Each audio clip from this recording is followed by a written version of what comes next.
Instant rava vada చేయడానికి మనకు కావాల్సిన మెయిన్ ఇంగ్రీడియంట్ వచ్చేసరికి ఉప్మా రవ్వ. నేను ఉప్మా రవ్వ 1 కప్ తీసుకున్నాను. తర్వాత గ్రీన్ చిల్లీస్, కరివేపాకు, కొత్తిమీర అండ్ అల్లం తరుగు తీసుకున్నాను. అలాగే రెడ్ చిల్లీ ఫ్లేక్స్ కూడా తీసుకున్నాను.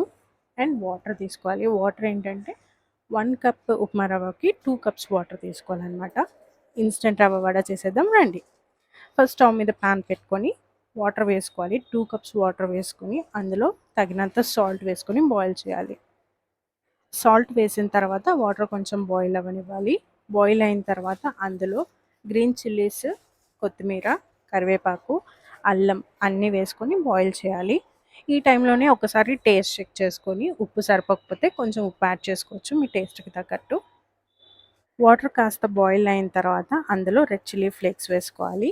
వేసిన వెంటనే ఉప్మా రవ్వని వేసేసుకోవాలనమాట. ఉప్మా రవ్వ వేసేటప్పుడు వాటర్‌ని కలుపుతూ వేయాలి. లేదంటే ఉండకట్టేస్తుంది. జాగ్రత్తగా కలుపుతూ ఉప్మా రవ్వ వేసుకుంటూ కలపాలి. ఉప్మా రవ్వ వేయడం అయిపోయిన తర్వాత మూత పెట్టేసి ఒక 2-3 మినిట్స్ వదిలేసేయాలన్నమాట. సో దట్ ఉప్మా రవ్వ బాగా కుక్ అవుతుంది. వాటర్ అంతా ఎగిరిపోతుంది. ఎగిరిపోయిన తర్వాత మనం ఆ ఉప్మాని ఒక ప్లేట్లోకి ట్రాన్స్ఫర్ చేసుకోవాలి. ఉడికిపోయిన తర్వాత ఇలా కనిపిస్తుంది ఉప్మా.